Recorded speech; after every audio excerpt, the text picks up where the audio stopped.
প্রথমেই জানিয়ে দেব, প্রথম হামলাতে খামেনেশি সহ ৪০ শীর্ষ ইরানি কর্মকর্তার মৃত্যু ঘটে। তারপর জানিয়ে দেব, ইরানের ২ যুদ্ধবিমান গুড়িয়ে দিল ইসরায়েল। এখন জানিয়ে দেব, ইরানে মার্কিন ইসরায়েল হামলার প্রতিক্রিয়ায় যা বলল উত্তর কোরিয়া। এবং সর্বশেষ জানিয়ে দেব, এবার ইউরোপের দেশে হামলা করল ইরান। দর্শক, এতক্ষণ শুনছিলেন সংবাদ শিরোনাম, এখন শুনবেন বিস্তারিত।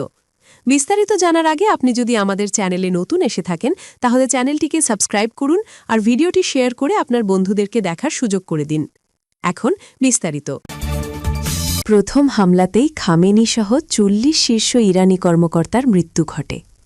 ইসরায়েলের প্রতিরক্ষা বাহিনী আইডিএফ দাবি করেছে, ইরানের বিরুদ্ধে চালানো অপারেশন রোরিং লায়নের প্রথম হামলায় ১ মিনিটের মধ্যে ৪০ জন শীর্ষ ইরানি সামরিক কমান্ডার নিহত হয়েছেন।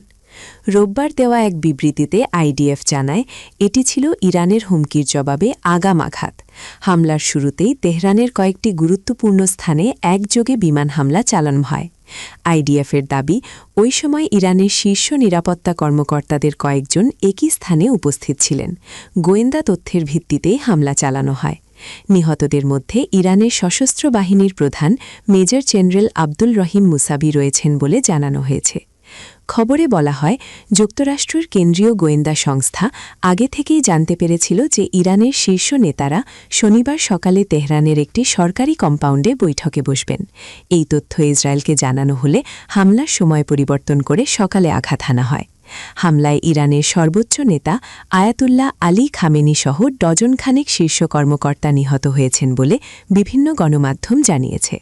মার্কিন পত্রিকা ওয়াল স্ট্রিট জার্নাল জানিয়েছে, ইসরায়েলি যুদ্ধবিমান খামেনির কম্পাউন্ডে প্রায় ৩০টি বোমা নিক্ষেপ করে, ফলে সেটি পুরোপুরি ধ্বংস হয়ে যায়। ইসরায়েল সময় শনিবার সকাল ৬টায় অভিযান শুরু হয়। তেহরান সময় সকাল প্রায় ৯টা ৪০ লক্ষ্যবিদ্যুতে বোমা আঘাত হানে। ঘটনাকে কেন্দ্র করে এলাকায় উত্তেজনা বেড়েছে। ইরানের ২ যুদ্ধবিমান গুড়িয়ে দিল ইসরায়েল। ইরানের ২ যুদ্ধবিমানে হামলা চালিয়েছে ইসরায়েল। দেশটির তাবরিজ বিমানবন্দরে এ হামলা চালানো হয়েছে।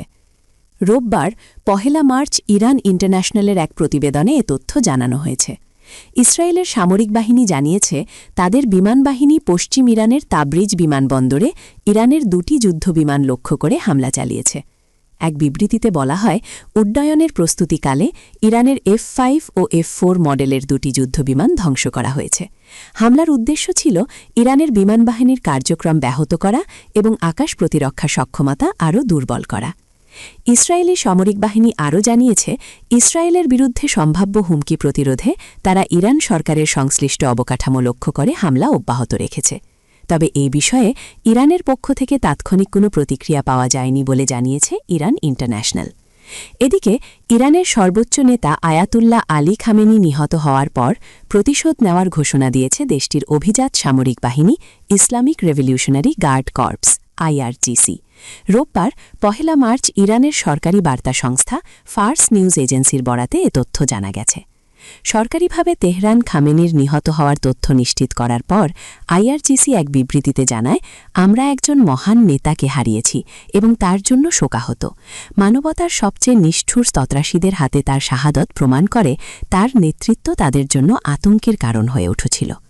বিবৃতিতে আরও বলা হয়, যাদের হাতে আমাদের সর্বোচ্চ নেতা নিহত হয়েছেন, এই জাতি তাদের ছাড়বে না।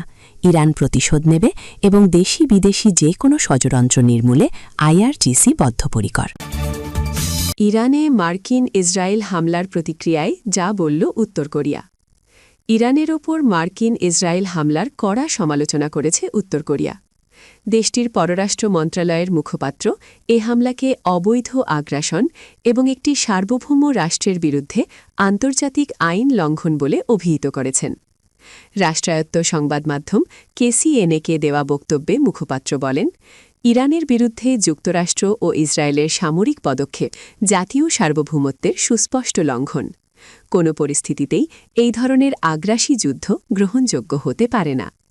বিবৃতিতে আরও বলা হয়, যুক্তরাষ্ট্রের হেজেমনিক ও গ্যাংস্টারসুলভ আচরণের কারণে এ হামলায় তাদের সম্পৃক্ততা উত্তর কোরিয়ার কাছে অনপেক্ষিত ছিল না। ওয়াশিংটনের পররাষ্ট্রনীতি দীর্ঘদিন ধরেই শক্তি প্রদর্শন ও একতরফা পদক্ষেপের ওপর নির্ভরশীল বলেও অভিযোগ করা হয়। উত্তর কোরিয়া জোর দিয়ে বলেছে আন্তর্জাতিক সম্প্রদায়ের উচিত এই ছাড়নায় সামরিক আগ্রাসনের বিরুদ্ধে অবস্থান নেওয়া এবং আঞ্চলিক স্থিতিশীলতা রক্ষায় কার্যকর পদক্ষেপ গ্রহণ করা। এবার ইউরোপের দেশে হামলা করল ইরান। ইসরায়েল ও যুক্তরাষ্ট্রের যৌথ হামলার কঠোর হস্তে জবাব দিচ্ছে ইরান। ইহুদিবাদী ভূখণ্ড লক্ষ্যবস্তু করার পাশাপাশি মধ্যপ্রাচ্যে মার্কিন স্বার্থ সংশ্লিষ্ট প্রায় সব স্থাপনায় আঘাত হেনেছে ইসলামী প্রজাতন্ত্রের বাহিনী। এবার সাইপ্রাসকে টার্গেট করেছে ইরান। ভৌগোলিকভাবে পশ্চিম এশিয়ায় অবস্থিত ছোট্ট দেশটিতে 2টি ক্ষেপণাস্ত্র ছুড়েছে ইরানের সেনাবাহিনী। এ তথ্য নিশ্চিত করে ব্রিটিশ প্রতিরক্ষামন্ত্রী জন হিলি বলেন, ইরান সাইপ্রাসের অভিমুখে ক্ষেপণাস্ত্র নিক্ষেপ করেছে, যেখানে ব্রিটিশ সৈন্যরা মোতায়েন আছে। তিনি বলেন, তবে ক্ষেপণাস্ত্রগুলো উদ্দেশ্যপ্রণোদিতভাবে ওই দ্বীপে অবস্থিত ব্রিটিশ স্থাপনাগুলোকে লক্ষ্য করে ছোড়া হয়েছিল কিনা সে বিষয়ে এখনও নিশ্চিত হওয়া যায়নি।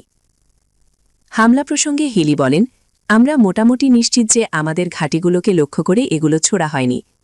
তিনি আরও বলেন, এই হামলার ধরন দেখে মনে হচ্ছে যে ইরানের এই প্রতিশোধমূলক হামলা কতটা বিবেচনাহীন। তিনি জানান, বাহরাইনি আক্রান্ত স্থানগুলোর কাছাকাছি প্রায় 300 ব্রিটিশ সৈন্য মোতায়েন আছেন। ইসরায়েল ও যুক্তরাষ্ট্রের যৌথ অভিযানে ইরানের বিভিন্ন স্থানে ক্ষেপণাস্ত্র হামলার একদিন পর প্রতিরক্ষামন্ত্রী সকালের সংবাদ ব্রিফিংয়ে উপস্থিত হন। এর আগে প্রধানমন্ত্রী কিয়ার স্টারমার প্রকাশ করেছিলেন যে রক্ষণাত্মক অভিযানের অংশ হিসেবে যুক্তরাষ্ট্র মধ্যপ্রাচ্যের আকাশে যুদ্ধবিমান মোতায়েন করেছে। সাইপ্রাস কি ইউরোপীয় ইউনিয়নের সদস্য? সাইপ্রাস ভৌগোলিকভাবে পশ্চিম এশিয়ার দেশ হলেও ঐতিহাসিকভাবে এবং রাজনৈতিকভাবে এটি নিজেকে ইউরোপের অংশ হিসেবে বিবেচনা করে। এটি ইউরোপীয় ইউনিয়ন বা ইইউর সদস্য রাষ্ট্র। এটি 2004 সালের 1 মে এই জোটে যোগদান করে।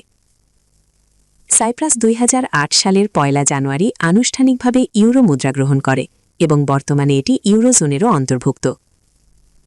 সাইপ্রাসে আক্রমণের কারণ কি? পশ্চিম এশিয়ার দেশ সাইপ্রাসের সঙ্গে ইসরায়েলের খুবই ঘনিষ্ঠ সম্পর্ক আছে। সেখানে ইসরায়েলের বিপুল বিনিয়োগ ও সম্পত্তি আছে।